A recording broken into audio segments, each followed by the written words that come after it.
China innovates mostly incrementally. They have a relentless crawl up the value chain.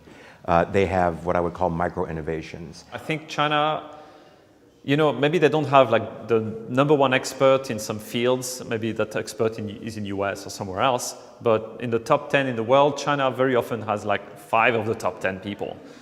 So they understand a lot of things, a lot of trends. People want to experience things that are fresh and new, that maybe their parents don't even have access to, to break the mold of what was China into something new, into a new China. Well, yes, there needs to be constant innovation of a brand. A brand needs to keep on evolving. That can mean a new feature, that can mean a new advertising campaign, that can mean a new seamless app, okay?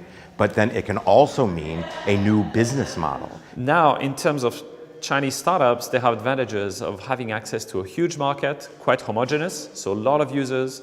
It's also a very fast market, so they can reach scale very quickly. And they also have access to a lot of capital. We have proposed that China become the Hollywood for all standards having to do with virtual reality, augmented reality, and mixed reality. When you put all those 3 things together, it's called hyperreality, where right now all the different devices for pushing content are now put into just viewers. So they're lighter.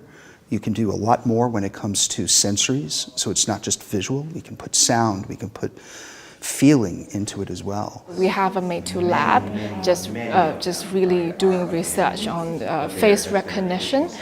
We can recognize 118 points of someone's face to make sure it's really accurate. That's why when you try on makeup virtually, you can even see the lashes, like precisely being placed on your face, and all this skin analysis is also AI empowered. Adding sensors, adding intelligence and AI, this is the next revolution, to optimize resources, to prevent, to predict, to personalize the offering of almost any product.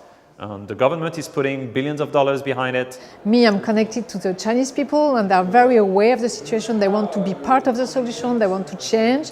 And most of it, the young generation is very active. And most importantly, 70% of the entire world will be urbanized in the next 3 years. 3 years. Now think about that. By 2050, 85%. So the idea of smart cities is not some glossy, funny, term that you can say, well, if you're not a smart city, it must be a dumb city. It's not that.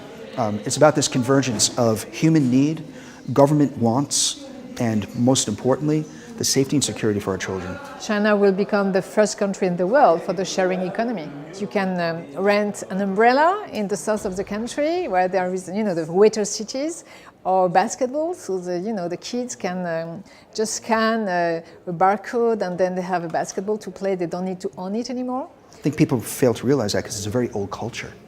So I give them a break. They're maturing as quick as they can. Yet I think sometimes holding out your hand and saying, it's okay, they're willing to embrace. And that is the big news over the past 5 to 6 years. The West has a lot of institutions that enable people to experiment more freely and fail more freely. But I do not believe that China is a challenge to the West economically. I believe that we are complementary, and partnership is what's called for, not competition. And the big problem is that everybody views this as a fight to the death, and it's not.